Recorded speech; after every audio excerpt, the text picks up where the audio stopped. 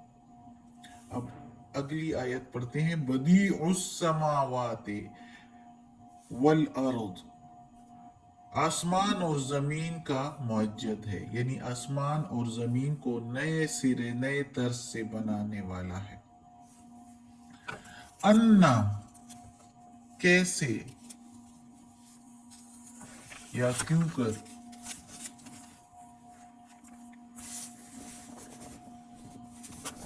انا یکون لہو، کیسے ہو سکتا ہے اس کے لیے، ولدن، اولاد، ولد ولم تکن، اور نہیں ہو، لہو اس کی، صاحبتن، بیوی، اور نہیں ہے اس کی کوئی بیوی، وخلقا، اور پیدا کیا، کل، ہر، شیئن، چیز کو، وہوا، اور وہی ذات پاک ہے، بکل، ساتھ ہر، شیئن، چیز کے، علیم، علم رکھنے والا، جاننے والا، ہر چیز اس کو معلوم ہے، چاہے 7 زمینوں کے نیچے اندھیروں میں اور چاہے 7 آسمانوں میں کہیں بھی چھپی ہوئی چیز ہو، کسی کو اس کا پتہ نہ ہو، اللہ نے پیدا کیا، اللہ کو سب کا علم ہے، ہر چیز جانتا ہے۔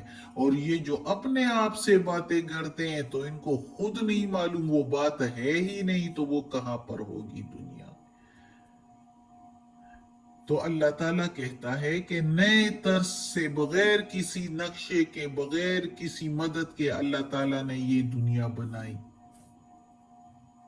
تو پھر کیسے ہو سکتا ہے اس کے لیے کوئی اولاد اور یا بیوی؟ جب اس کی کوئی بیوی بھی نہیں ہے تو اولاد کیسے ہو سکتی ہے؟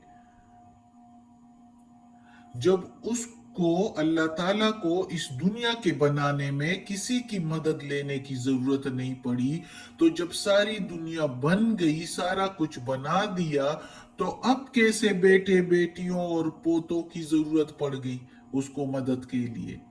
اور جبکہ اس کی بیوی بھی نہیں ہے تو اولاد کہاں سے آ گئی؟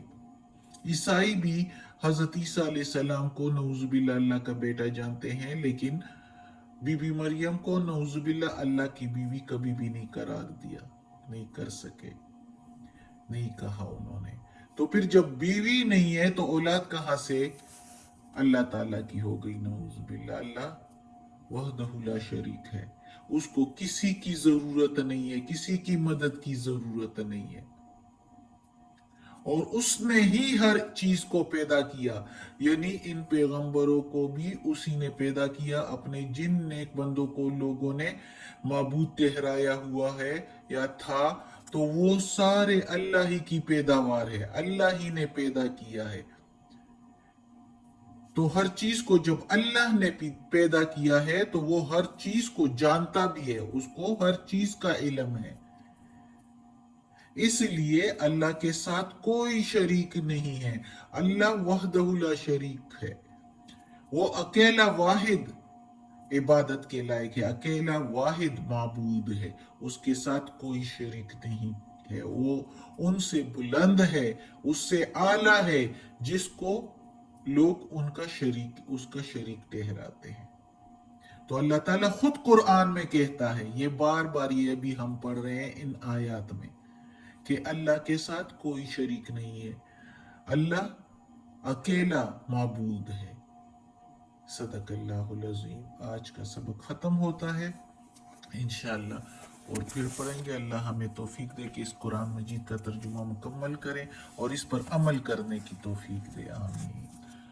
اعوذ باللہ من الشیطان الرجیم، بسم اللہ الرحمن الرحیم۔ اللہم صلی علی محمد وعلی آل محمد کما صلیت علی ابراہیم وعلی آل ابراہیم انک حمید مجید۔ اللہم بارک علی محمد وعلی آل محمد کما بارکت علی ابراہیم وعلی آل ابراہیم انک حمید مجید۔ اللہم ربنا آتنا فی الدنیا حسنہ وفی الآخرۃ حسنہ وقنا عذاب النار۔ اللہ ربنا ظلمنا انفسنا وان لم تغفر لنا وترحمنا لنکونن من الخاسرین۔ یا اللہ، یا پروردگار، یا رب العالمین، یا اللہ کل شیء قدیر، یا اللہ ہمیں، ہمارے والدین کو، ہماری اولاد کو، ہمارے گھر والوں کو، ہمارے رشتہ داروں کو، کل مومن مسلمانوں کو، یا اللہ میری استانی آپی جان کو، یا اللہ جنت فردوس میں جگہ عطا فرما، دوزخ کے عذاب سے بچا، قبر کی سختی اور وقت نزا کی سختی آسان فرما۔ یا اللہ، یا پروردگار، یہ تلاوت کی ہے، اس تلاوت میں کی زیر زبر پیشہ تلفظ میں کوئی غلطی ہوئی ہو ترجمہ تفسیر میں، تو یا اللہ معاف کر دینا، تو غفور الرحیم ہے، رحمان الرحیم ہے۔ یا اللہ، یا پروردگار، ہمیں اپنے نیک اور صالح لوگوں میں شامل کر دے اور ہمیں عافیت والے معاملات دے، آمین ثم آمین۔